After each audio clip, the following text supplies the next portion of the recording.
This is doing animation in Vue with GSAP.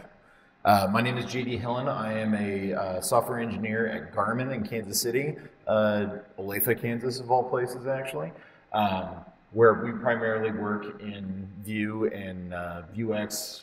Pretty much anything in the Vue ecosystem we work with. So, we're a wearables and GPS company, so we have smartwatches and aviation software, things that are in cars, all kinds of things. So we found Vue and we've just decided to go all in on it. So yeah, this talk is all about GSAP. So first off, what is GSAP? Well, let me ask you this. Has anybody used GSAP before?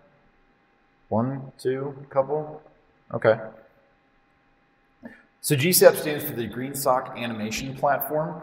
It's a powerful JavaScript animation platform. It helps developers building out engaging and performant animations, and performant being the key word there. So what can GSAP animate? So CSS properties, SVGs, canvas elements, generic objects, divs, pretty much any HTML element. So pretty much whatever you want, GSAP can handle. So why GSAP over other animation platforms? For one, it's platform agnostic, so you can use it you don't have to use it in Vue. I recommend you do. But you don't have to use it in Vue. You can use it in React, you can use it in Angular, pretty much anything you want. The animation size, or the bundle size is only 63K, and that's just for the basic animation platform. That doesn't include all of the plugins, but it's very, very low overhead. It's about 20 times faster than jQuery, so if you're still using jQuery Animate, switch. So let's take a look at some of these animation tests here. So this first one, talking about jQuery 3, it's got 1,000 dots. Ooh, very fancy, right? The problem is you're looking at the frames per second, and it's 0.8 frames per second. You're looking at 97 of the animations are overdue, so they're not finishing on time, and that's just not cool. So let's select another one. Let's do Anime.js. Let's see what they do. So a little better frame rate, but we're still getting 3% of the animations aren't going, or are going overdue for their time. Now let's take a look at GSAP.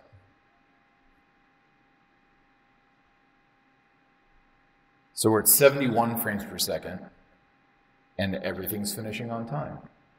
Beautiful. That's why we're using it.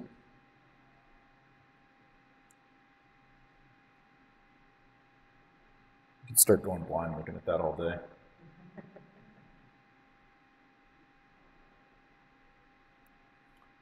Okay, so requirements, pretty low requirements. Node.js 10 or higher. So, I mean, if you're using NPM, that's what you got to work with. Like I said, Yarn or NPM, either one, and basic JavaScript knowledge is all you need. So installation, super simple. Yarn install, or NPM install or Yarn add, and then import it into whichever one you want. One of the great things about GSAP too is they have a lot of helpers on their website. So this is a simple install helper. So let's say you just want GSAP, there it is, just copy and paste it. But there are a lot of plugins, and some of these are paid plugins, but there are a lot of extra plugins. So let's say I want CSS rule, Draggable, and the Physics 2D engine. It actually writes those imports for you, and you can just copy and paste them directly into your project. You can also do it from a CDN. You don't have to do it. This is the way I prefer to do it because I do use the business class version, so I have access to all of the other plugins. So typically I'll just copy and paste these in from a personal CDN that I run. And then it also shows you how to do it in CodePen too. I'll get back to this.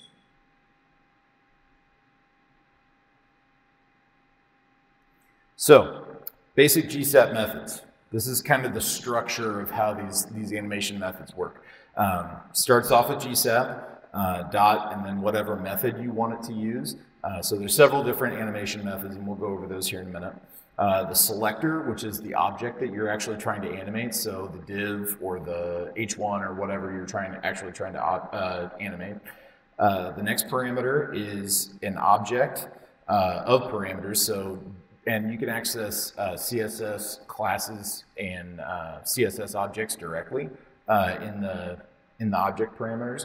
And then the position is actually where on the timeline the position of your animation actually is. So if you have multiple animations, let's say 3 of them, and you all want them, and they'll fire sequentially, so 1, 2, 3, you can actually tell it on the timeline where those animations can activate. So let's say you need them 0.5 seconds in between each other, so then they'll overlap a little bit and create a little smoother transition. You can actually set where those are. So basic GSAP methods, you have animate to, so where your object is currently and where you want it to animate to. From, which is where the animation is from, and then it'll go to the default position of where it is on the page. And then to from, you can actually pass both parameters in to tell it to go from one location to another location.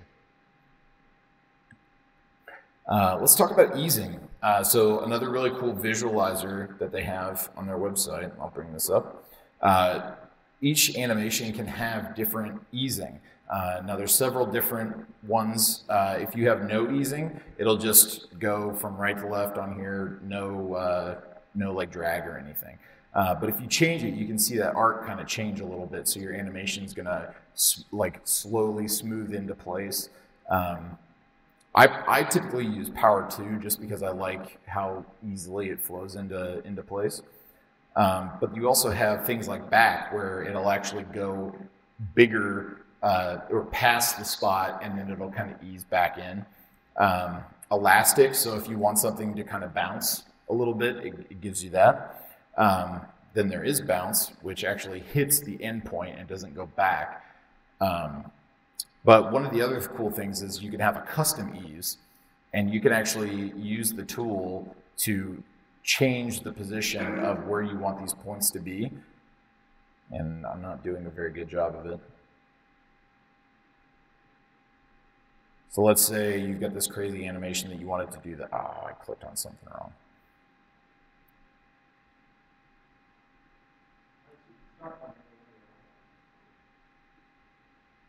Yeah, so let's say you have an animation that you like power 2, but you got to add something else to it. You can use a custom ease, and then it'll actually generate the code for that custom ease, and then you just copy and paste it into your animation.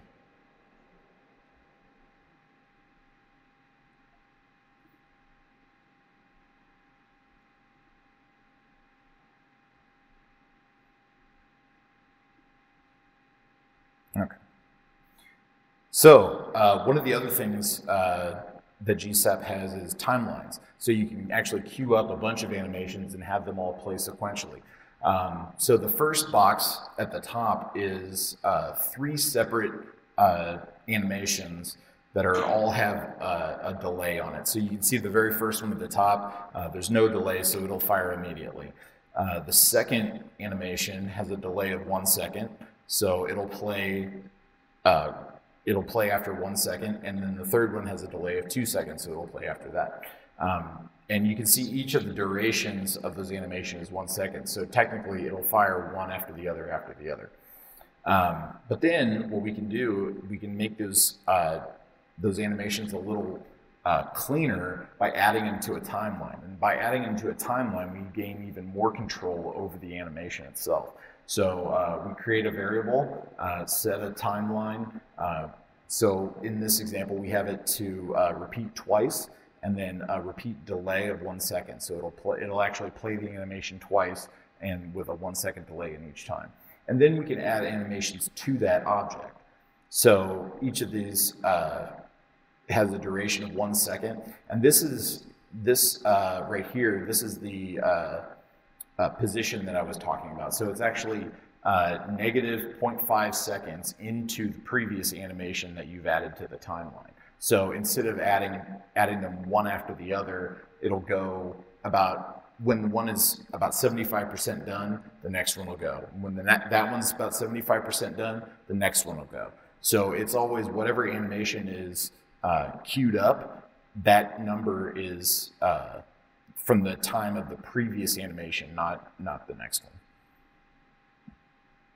And with timelines, you can actually create a timeline, pause it on your first iteration, so it doesn't actually fire automatically, and then you can schedule that play or pause or repeat or scrub the timeline at any point in your application. So let's say you have an animation queued up and you don't want it to fire until a button is clicked.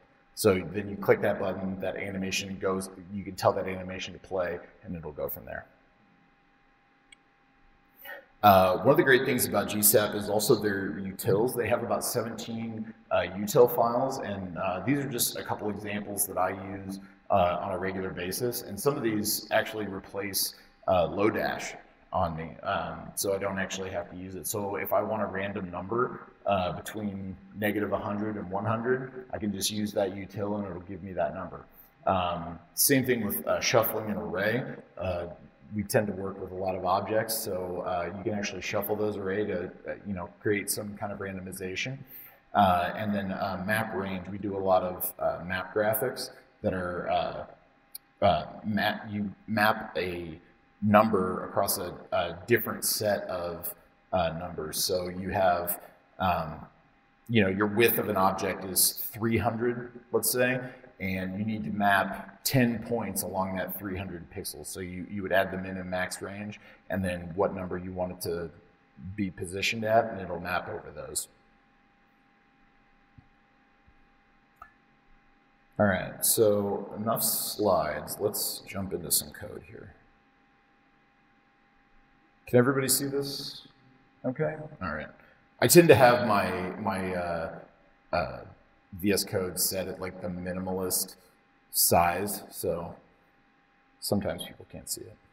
So we're going to work on this project. This is a music browser that I built. It's just simple. I'm a big music fan, so this was really easy to come together. And what it is you just browse a couple artists. Yeah, I'm kind of a metalhead, so all the bands are bands I like, not bands you like. And then, so you can pick an artist. It'll give you a little bio. It'll show the albums that they have, and then if you click on that album, it'll actually take you to the album that they have.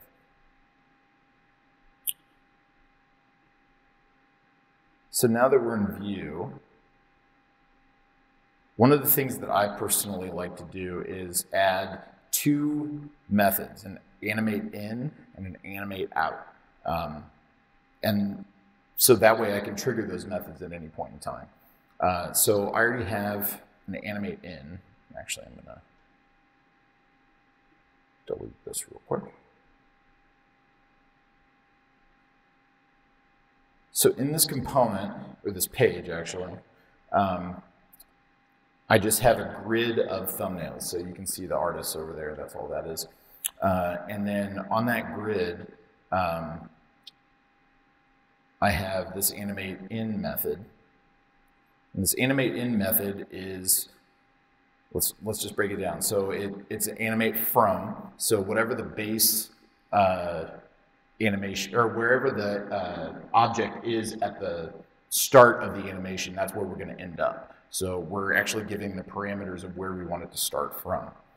So we target this thumb item. And one of the cool things about GSAP is that if you pass it a generic class, it's going to select every single object of that class and run the animation on all of those classes all at the same time. So since I have multiple of these thumb items, we're going to see an animation here. So it's a duration of 1 second. This parameter is called auto alpha. This is really helpful. It automatically fades in from opacity and visibility. So it toggles those two things at once. And then we're going to animate from a Y position of +50. So wherever the current is, +50. So let's save this and see what it does. Okay, so you can see that it just kind of fires right away, right? So let's give it a delay of 1 second and see what that does. There you go. So it smooths it out just a little bit. But now they're all animating at the same time. So what can we do to animate individually? Well, since we already have an array of objects that it's already selected to animate, we can actually add the stagger parameter in the objects and give it a time, and what it'll do, it'll automatically go through and stagger each one of those animations by that certain time. So if we add that, we have the delay, now they all come in nice and sequentially. And we can do a lot of things here. You can change colors, you can change rotations, you can add any kind of annoying animation that you want to your site and make it unusable as possible, but I suggest not doing that. So like I said, I have this animate in method and just on mounted. I haven't switched over to the composition API yet. It still doesn't make a lot of sense to me, but I'm still using the options API. So on mounted, we're just telling that to animate in. But right now, if you select somebody, it just automatically goes to that next page. So let's say we wanted to have an animation happen on that click when you do it. So right now, we have this animate out, and we're passing two parameters. We're passing an event, and we're passing a slug. And the slug is actually telling the application what route to go to, and it's just the artist's name, and that's associated with the API. But we're passing those two parameters in. So right now, if you click on the artist, it does this go to artist, and it fires, and it automatically goes to the next page, right? But we want it to animate out first. So we're going to animate out, and then we have to pass the event of that and the artist slug, so we get to the right place. And then let's look at our animation. So our animation, it's an animate to, so we're telling it where to go. Right now it's a 1 second duration. We want it to auto alpha out, so we're just going to have it fade out. And then we're going to add two more parameters onto it. We're going to add this onComplete. So onComplete is a function that you want it to fire after the animation is complete. And then the second parameter is the onComplete param. So these are parameters that will pass to that function that you're firing. So what we're passing is the slug. And then, I'm sorry, I forgot to mention the target. The event is going to be the event target, so whatever you clicked on. So let's save that and take a look.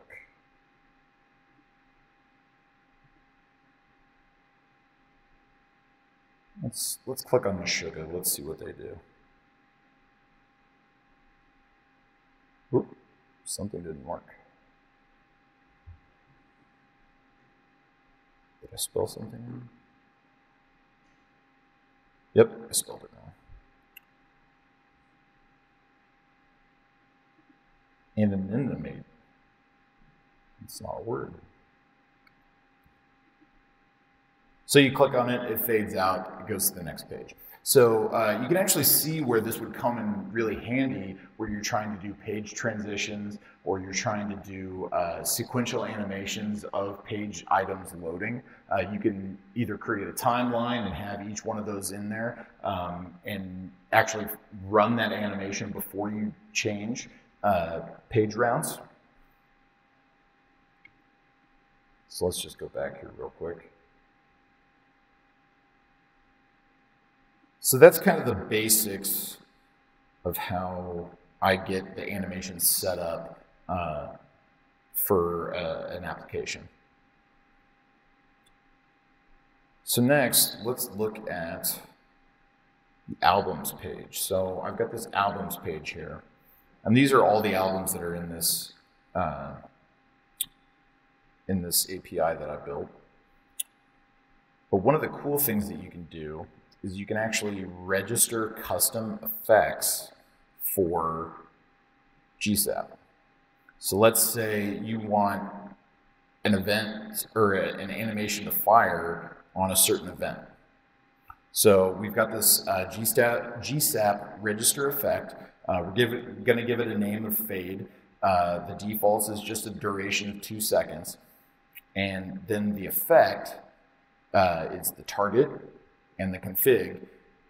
And then what we're returning is the actual GSAP object. So what we're telling it to animate. And then we're going to go through, we're just doing a quick query select and select all the thumb objects on this grid. And for each of those, we're going to add a listener. So we're going to add a mouse enter listener and then tell it that when you see that mouse enter event, use the GSAP effects and fade and whatever target it's on. So let's save that and take a look. So now, when I hover over something, it automatically fades out. But see, since I'm using just the fade, the object is still in place, so it's still holding that same position. And you can do pretty much anything on this. I mean, it's not limited to just mouse events. It's you know, it could be click events, it could be scroll events. The scrolling on GSAP is really great. They have a great scroll plugin that so you can fire animations on scroll. Okay, so that is that. Let's take a look at one of the plugins real quick.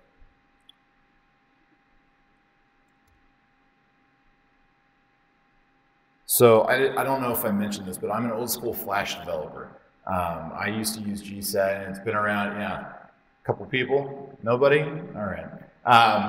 So I was really interested in the art of animating and coding at the same time, and GSAP is one of those libraries that allows me to do that. So when I did action scripting, a lot of the animations I actually coded with what it was called Tween Max at the time, but now it's GSAP. Same kind of thing, but one of the things that I used to love about Flash animation, especially bad Flash animations, was just their use of manipulating words and text. So there's a great plugin here, it's called Split Text. And so what we do is we have this P tag here, and it's just lorem ipsum, but we gave it a ref of text. And that's one of the great things about GSAP too. You can use the native selectors in Vue in order to get your target object. So we have this animate in method that's firing on mounted. And so we create a split text variable just called split, and then a new split text object. We give it that ref of text, and we can then tell it what we want it to split. So we can have it split by characters, by words, and by lines. And then the position is just relatives, but you could give it any CSS position you wanted. And then we're animating the same thing. Right now we're splitting the lines. But let's say we wanted to do by character. Let's see what that looks like. So then it's going to split every single one of those characters and take forever to load. That's not cool. So let's not do that. Try it with words. So it's a little faster. It's still taking forever. So that's why we do the lines. It just loads in kind of nice. One of the other things, we're actually giving it a stagger too. So if we have multiple lines, it's going to take all of those lines, create objects for each one of them, and then stagger them in.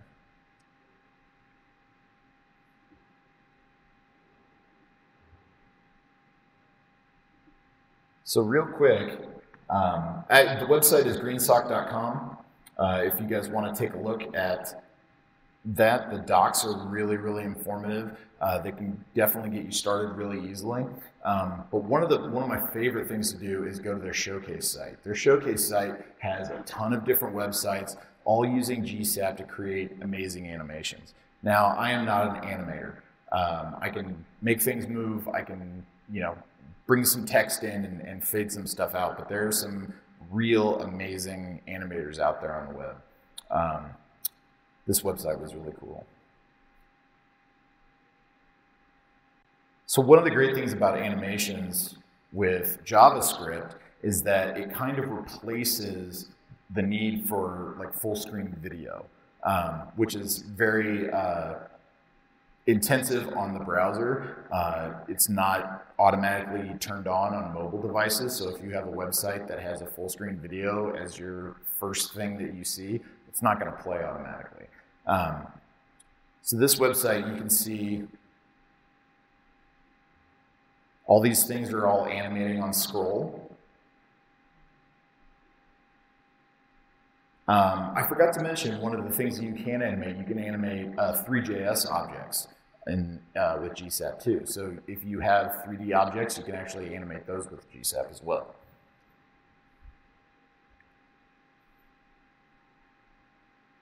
So pretty cool. I mean, part of the reason why I got into web development was to create websites like this it's an immersive experience. It adds depth and character to the product that you're designing and developing.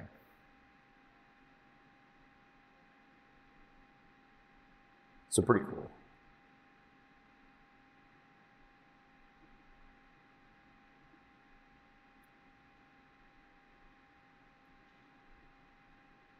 So does anybody have any questions right now? I kind of flew through that. Yeah. So with when you have a callback after an animation. Yes. You passed the params as a separate thing. Yes. Is there a reason to do that over passing in like an anonymous function that has the function called initial? You could definitely do that too, if you wanted to. This is just kind of the GSAP way of doing it. But there's also on update, so you can have a function fire as the animation is running. So let's say you wanted to increment a timer or something. As that animation is playing, you can do that. Oh, I forgot to mention one of the other utilities that I like is a delayed call util that kind of takes over for the set timeout function in JavaScript. It's a little bit more performant than the set timeout thing because it doesn't rely on the browser's update. It has its own internal clock that runs, so that's also something.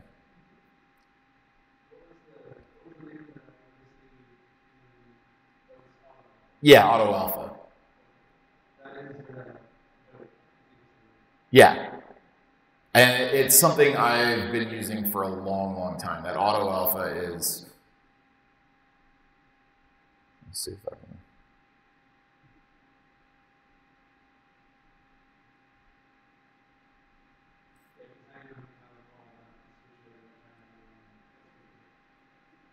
Right, so it changes the opacity and the visibility to hidden automatically.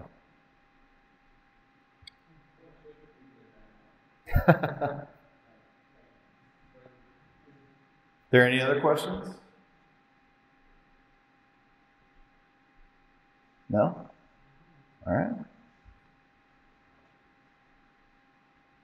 Well, I'm JD. You can follow me on Twitter and GitHub and LinkedIn. It's all just at JD Hillen. And if you ever have any questions, I'll be around for the next 2 days, so feel free to hit me up. Thanks.